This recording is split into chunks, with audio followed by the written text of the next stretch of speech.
Watching 25 of the so-called Best New Christmas Movies of 2023, Part 5, and this is A Merry Scottish Christmas. This is a Hallmark movie and it was released on the 18th of November 2023. When I seen this on the list, I wanted to watch it straight away, but I'm trying to watch them in order. This is my favourite Hallmark actress, Lacey Chabert, and she stars alongside Scott Wolf. They're siblings in this movie, and you may recognise them together, and that is because they grew up together on the TV show Party of Five.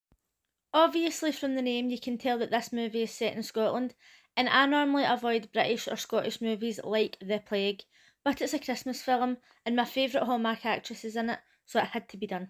In this movie, the brother and sister are flying out to Scotland to spend time with their mother, and it becomes apparent that they don't really get on for some reason. The first 30 seconds of this film had two stereotypes that were borderline offensive, and if she hadn't been in it, I probably would have switched it off, but I kept it on and just hoped for the best. The movie is set in the fictional town of Glencrave, but it is actually filmed in Scotland and Ireland. All throughout this film, I was thinking a lot of these accents are really good, and when I looked up the actors, a lot of them were actually Scottish and Irish, and one of them was English, and I thought I recognised him, and when I looked him up, it turned out that he was in another Christmas film with her called The Christmas Waltz.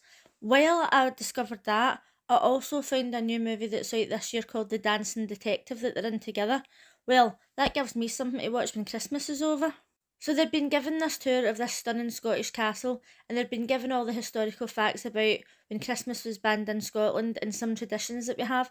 And I thought, oh my god, I've never really seen this in a Christmas movie about Scotland before, but also Americans will be loving this. And because they were in a small town, there was a lot of people saying things that you don't really hear in Scotland anymore unless you're speaking to really old people. Like they were saying, "Oh, your bum's out the window" and all that.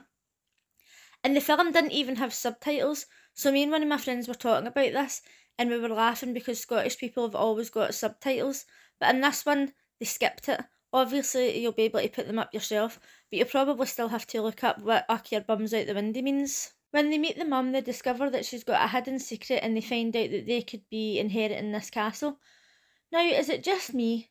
But if somebody came to me and says, "Look, you're going to inherit this castle that's thriving, it's stunning, it's got an amazing community, it's got 30 bathrooms and 30 acres of land," am I the only person who would be like, "Oh my god, shut up, where do I sign?"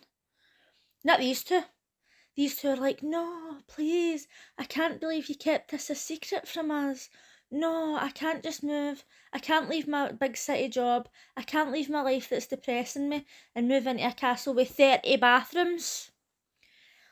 And that was driving me insane. Like, who in their right mind would say no to that? And it's not as if it's like one of the films where you think, well, where are they getting the money for? And stuff like that, because the castle's actually a hotel as well. So it explains all this in the movie, and they're still reluctant to move in. Listen, I'll take it. In the end, I really enjoyed this movie, and I would definitely watch it again. I'm going to give it an 8 out of 10. The only reason I'm not scoring it higher is because of the random outbursty bagpipes, and I despise bagpipes. What made it worse is that I was wearing headphones when I was watching it. RIP ears.